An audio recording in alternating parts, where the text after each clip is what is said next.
Shivanshu recording studio Banawar Bishunganj. Mix by Manish Arya.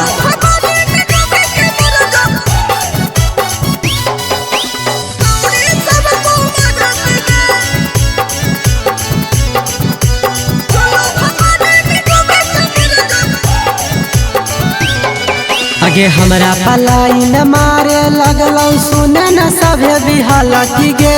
हमरा पलाई न मारे लगलौ सुने न सभे बिहाला की गे। आगे चूरू भर पानी न डूबी के मर जो छौरी सब कुमारा की गे। चूरू भर पानी न डूबी के मर जो छौरी सब कुमारा की गे। ओठा में लाली लगा के घुमा हो जैसे 16 साल के लड़ा की गे।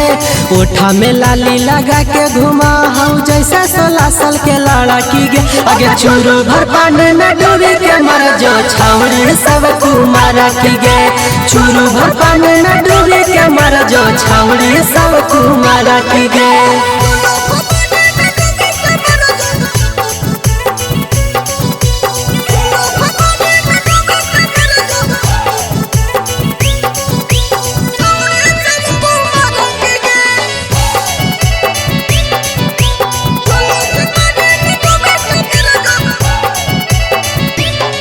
आगे मार्केट में जाके आइब्रो बनावो सुने न सभे बिहाला की गे। मार्केट में जाके आइब्रो बनावो सुने न सभे बिहाला की गे।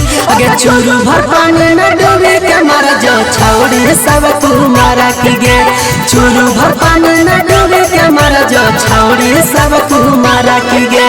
गोरकी सवार की सुने गे छौरी लाइन मारा है पतारा की गे। गोरकी सवार की सुने गे छौरी लाइन मारा है पतारा की गे। आगे चूरू भर पानी में डूबी के मर जो छौरी सब कुमारा की गे। चूरू भर पानी में डूबी के मर जो छौरी सब कुमारा की गे।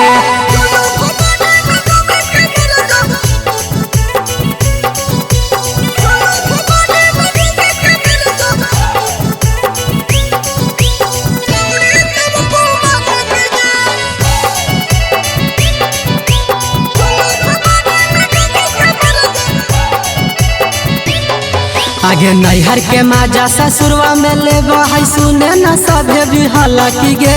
नैहर के माजा ससुरवा में लेबो है सुने न सभे बिहाला की गे।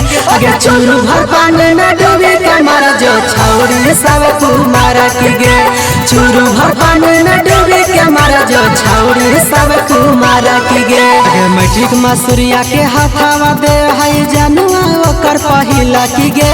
रोशन मनीषवा के हाथावा दे है जनुआ ओकर पहिला की गे। आगे चूरू भर पानी में डूबी के मर जो छौरी सब कुमारा की गे। चूरू भर पानी में डूबी के मर जो छौरी सब कुमारा की गे। Shivanshu recording studio Banawar Bishunganj.